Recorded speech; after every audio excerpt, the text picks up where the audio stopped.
China is a friend. Personally, ako, kay President Xi Jinping.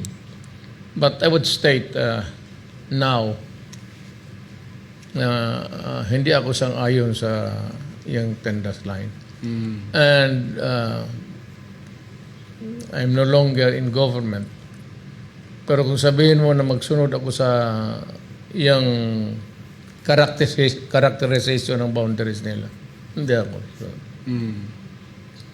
although I do not want to quarrel with China, I was there just a few months ago, few weeks, because President Xi Jinping is a friend.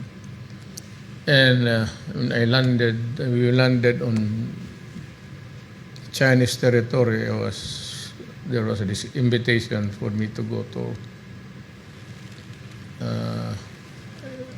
see Mr. Xi Jinping, the President. Magkaibigan kami.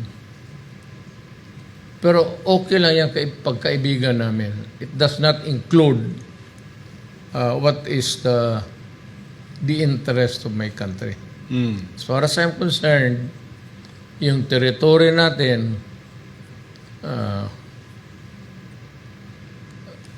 is non-negotiable, and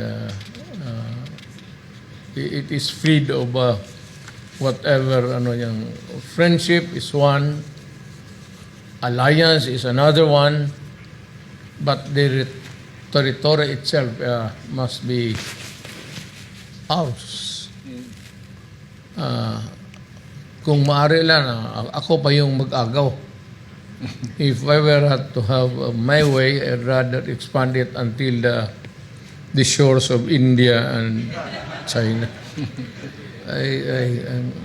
I am not about ready to give up a part of the territory of my country. Which is ours. I say, Charles, we'll defend it to death if need be. Atin yan. Yes. Tama, Mayor.